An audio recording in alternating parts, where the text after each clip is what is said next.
Em casos de morte no trabalho, a família da vítima pode ter direito a uma indenização que será paga pela empresa. E essa indenização por morte no trabalho tem o objetivo de compensar o sofrimento daqueles que perderam um familiar. Aqui nesse vídeo você vai entender quem pode receber essa indenização, o valor dela e como recebê-la. Em primeiro lugar, para saber se você tem direito a receber qualquer tipo de indenização, é necessário entender como o acidente de trabalho aconteceu. Isso porque a empresa só terá que pagar a indenização por morte no trabalho em dois casos. O primeiro é quando o acidente aconteceu por culpa dela, por ela ter negligenciado alguma norma de segurança, não ter fornecido EPI, alguma coisa desse tipo. E o segundo caso é quando a atividade em que o seu familiar se acidentou era uma atividade de risco. Vamos entender com calma cada uma dessas situações. Como eu adiantei, a primeira situação é quando o acidente aconteceu por negligência da empresa. Basta pensar em uma situação onde a empresa não forneceu equipamento de proteção individual e isso aí foi o que causou o acidente. Nesse caso, a empresa pode ser considerada culpada pelo que aconteceu, mas nem sempre essa culpa é tão clara. Às vezes é mais difícil de enxergar. Imagina um exemplo em que o funcionário está fazendo hora extra o ano inteiro. Tem dia que ele chega a trabalhar 12 horas e ele trabalha ali todo dia, de segunda a sábado. Se você trabalha 10, 11, 12 horas por dia, todo dia, é impossível não ficar exausto. E essa exaustão é um prato cheio para acidente. A questão é que quando o acidente acontece, a culpa dele não é do funcionário que estava exausto, é da empresa que exigiu aquelas horas extras. Está conseguindo entender? Não existe uma lista de situações em que a empresa vai ser culpada pelo acidente. Você precisa analisar cada caso e pensar: será que a empresa poderia ter evitado o acidente? Se ela poderia ter feito algo para que aquilo não acontecesse, então ela pode sim ser responsabilizada. Quando não for possível responsabilizar a empresa, quando o acidente aconteceu por uma situação que ninguém teve culpa, aí entra a segunda hipótese que falamos lá no começo do vídeo, que é quando o trabalhador se acidenta em uma atividade de risco. Existem algumas profissões que naturalmente são mais arriscadas que outras. Exemplo disso é quem trabalha de pedreiro ou em qualquer atividade ali relacionada à construção civil. Outro exemplo é quem trabalha em altura, quem trabalha com eletricidade. Esse pessoal trabalha exposto a um risco muito grande de acidente. Por isso que quando alguém que trabalha em uma atividade de risco se acidenta, a empresa vai ter que indenizar mesmo sem ter culpa pelo que aconteceu. Aqui no canal tem um vídeo que eu te mostro mais de 10 atividades consideradas de risco e eu vou deixar ele aqui na descrição. Então, resumindo, para ter direito a receber a indenização, a empresa precisa ter culpa pelo acidente, ou então o acidente precisa ter acontecido em uma atividade de risco. Se foi assim mesmo que aconteceu, então é possível responsabilizar a empresa, É possível cobrar uma indenização. Aí entra a primeira pergunta: quem é que vai poder receber essa indenização? Olha, a ideia aqui é que os parentes mais próximos, aquele núcleo familiar mais próximo, pode ter direito a receber a indenização por danos morais. E a lógica aqui é simples. Essa indenização tem o objetivo de compensar o sofrimento, o sofrimento da sua família.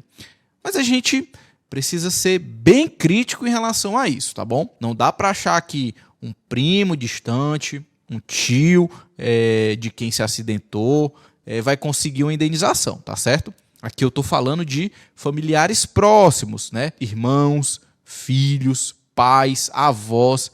Vai depender muito da lógica familiar. Tem família que os irmãos nem se falam, Moram ali em cidades distantes, não tem relação pessoal nenhuma. Nesse caso, esse pessoal não vai conseguir indenização, tá bom? Aí tá certo. Essa indenização aqui que eu estou falando, a indenização por danos morais, todos os familiares próximos, que realmente foram afetados ali pelaquela perda, pela morte daquele trabalhador, podem receber essa indenização. Mas tem outro tipo de indenização que só quem dependia financeiramente do trabalhador falecido é que vai poder receber. E essa indenização é a que costuma ter os maiores valores. Enquanto o objetivo da indenização por danos morais é compensar o sofrimento causado pela perda do familiar, essa outra indenização tem o objetivo de compensar a perda financeira. Pensa aqui comigo. Um trabalhador sofre um acidente de trabalho grave e morre. Ele deixa uma esposa e 2 filhos. Um filho de 3 anos e outro de 4. Na dinâmica familiar ali, só ele trabalhava fora e a esposa ficava cuidando das crianças e da casa. Que é o que acontece aí na maioria das famílias. Se esse trabalhador morre, você concorda que a família dele vai ficar desamparada? Então, aquele salário que o trabalhador recebia e pagava comida, pagava o aluguel, a escola das crianças, tudo isso aí vai ficar faltando, vai ser prejudicado. Por isso que, nesses casos, a família pode exigir que a empresa pague uma pensão, né? Além daquela indenização por danos morais. E não se confunda, tá bom? Aqui eu não estou falando daquela pensão do INSS, não. Essa pensão aqui tem que ser paga pela empresa. Só que ela só vai ser devida para quem realmente dependia do falecido. Aí, novamente, vai depender da dinâmica familiar. Por exemplo, tem família que o filho é quem sustenta os pais, né? O camarada não tem filho, não tem esposa, mas ajuda ali os pais, né, que já são idosos. Nesses casos, os pais podem exigir essa pensão. Vai depender aí de como era ali aquela lógica da família. Geralmente, quem recebe essa pensão são os filhos e o cônjuge do trabalhador ou trabalhadora que sofreu o acidente. Mas, como eu disse, vai depender de cada caso. Aí, certo, você viu aqui quando a empresa tem que pagar essa indenização e quem pode receber. Agora, vamos entrar aqui na questão dos valores. Qual o valor de cada uma dessas indenizações? A primeira indenização, que é a indenização por danos morais, é mais difícil de ser calculada. Não existe bem uma tabela de quanto ela custa, até porque o objetivo dela é compensar o sofrimento da morte do familiar. Então, é difícil dizer quanto isso vale, né? Aliás, não tem nem como dizer, né? Porque não tem dinheiro no mundo que pague esse sofrimento. Na prática, os valores costumam variar bastante, né?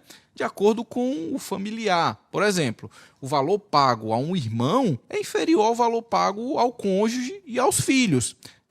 Geralmente, os valores pagos aos filhos e cônjuge ficam em torno aí de R$100 mil, e os valores pagos aos irmãos ficam em torno de R$50 mil, mas varia bastante, tá bom? Varia de acordo com o grau de culpa da empresa pelo acidente, o porte da empresa, se é uma empresa pequena, uma empresa grande, né? As circunstâncias em que o acidente aconteceu, tudo isso aí influencia no valor. Daqui a pouco a gente vai ver aqui uns exemplos e isso aí vai ficar mais claro. Em relação à pensão, é mais simples de calcular. Os tribunais costumam pegar 70% do salário da pessoa que morreu e multiplicar pela sobrevida dela. Por exemplo, um trabalhador homem de 30 anos de idade que sofre um acidente de trabalho, a expectativa dele aí vai ser em torno de 72 anos. Então, ele tem 42 anos de sobrevida. Eu só diminuí aqui 72 por 30. Se eu multiplicar esses 42, que é o resultado dessa subtração, por 13, né, que é a quantidade de meses, incluindo o 13º, eu tenho 546 meses de sobrevida, né, que é o tempo ali tempo médio que a gente assume que ele viveria caso não tivesse sofrido esse acidente. Aí, como eu disse, nesses meses aqui, eu não coloquei 12, eu coloquei 13, porque está incluindo o 13º salário. Aí imaginei que esse trabalhador recebia um salário de R$2 mil por mês. 70% do salário dele dá R$ 1.400 por mês, né? Que esse daí é o valor da pensão. Aí eu multiplico esses 1.400 por 546, que são os meses de sobrevida, né? Que dá aí 764.400, né? Nesse cálculo ainda vai entrar férias e FGTS, então vai ser um valor aí um pouco maior, mas deu aí para você entender a lógica, né? Se você tiver dificuldade de fazer esse cálculo e precisar de ajuda, pode mandar mensagem para a gente pelo WhatsApp, que a gente faz esse cálculo aí para você ter aí mais ou menos uma noção. Alan, e por que é que eu tenho que pegar só 70% do salário dele, não 100%?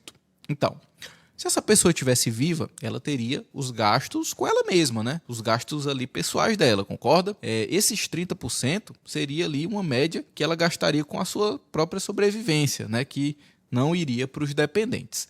Dificilmente os tribunais eles vão mandar que a empresa pague essa pensão mês a mês. Geralmente, eles fazem esse cálculo para que a empresa já pague tudo de uma vez só. Então, isso aí também pode variar um pouco, claro. Vamos ver aqui alguns exemplos de casos reais que já foram julgados pelos tribunais, especificamente pelo Tribunal Superior do Trabalho, que aí você vai ter uma ideia aqui dos valores envolvidos nesses casos. O primeiro caso que eu trouxe foi de um trabalhador que morreu enquanto realizava a derrubada de árvores para construir um curral. a árvore bateu na cabeça dele e ele sofreu um traumatismo craniano. Esse caso aconteceu na região de Tangará da Serra, lá no Mato Grosso. Esse trabalhador deixou esposa e 2 filhas. A justiça condenou a empresa a pagar 50 mil de indenização para a esposa e 18.700 a cada uma das filhas. Além disso, a justiça mandou a empresa pagar uma pensão até quando ele completaria, 76 anos de idade, que era a expectativa de vida ali registrada pelo IBGE naquela época. O valor do dano moral nesse caso foi menor porque aqui não teve culpa direta da empresa. Ela não poderia ter feito nada ali para evitar, mas a atividade foi considerada uma atividade de risco. Por isso, a família conseguiu a indenização, mas o valor acabou sendo menor. O segundo caso que eu trouxe foi de um trabalhador de apenas 18 anos que sofreu um acidente de trabalho fatal. Ele foi soterrado por açúcar em uma fábrica de Aguaí, São Paulo. Quem entrou com o processo foram os pais desse jovem e eles conseguiram indenização por danos morais no valor de R$500 mil, 250 para cada um, e além dessas indenizações por danos morais, teve também a condenação a pagar uma pensão. Só que aqui o cálculo da pensão foi diferente. No lugar de considerar a expectativa de vida do trabalhador, quanto o trabalhador viveria ali, a justiça levou em consideração a expectativa de vida dos pais para estabelecer aí o valor dessa pensão, que ficou aí em torno de R$200 mil. O último caso que eu trouxe foi de um mergulhador da Petrobras que sofreu um acidente de trabalho fatal. Nesse caso, ele não deixou filhos, só deixou a sua viúva. Ela entrou com o processo, conseguiu uma indenização por danos morais de R$500 mil e também conseguiu uma pensão no valor mensal de R$2.600 até quando o trabalhador completaria 70 anos de idade. Agora que você já viu aqui a questão do valor, conheceu aqui alguns exemplos, você deve estar se perguntando como é que faz para receber essas indenizações. Será que é automático? Não é automático. A empresa não vai pagar isso aí automaticamente. Para receber esses valores, você vai precisar entrar com um processo lá na Justiça do Trabalho contra a empresa. Veja bem, na Justiça, não é no Ministério do Trabalho, no INSS, é na Justiça do Trabalho. E para fazer isso, o ideal é que você contrate um advogado trabalhista da sua confiança. Esse advogado vai pegar as informações do seu familiar que faleceu, os documentos do acidente, seus documentos pessoais e vai dar entrada no processo. Dependendo do caso, os documentos podem variar. Mas se você quiser entender exatamente como funciona esse processo aí na prática, saber os documentos que precisa, o tempo médio que demora, confere esse vídeo aqui que está aparecendo. Eu espero que esse conteúdo tenha te ajudado. Um abraço e se precisar de ajuda, eu vou deixar aqui o nosso WhatsApp nos comentários.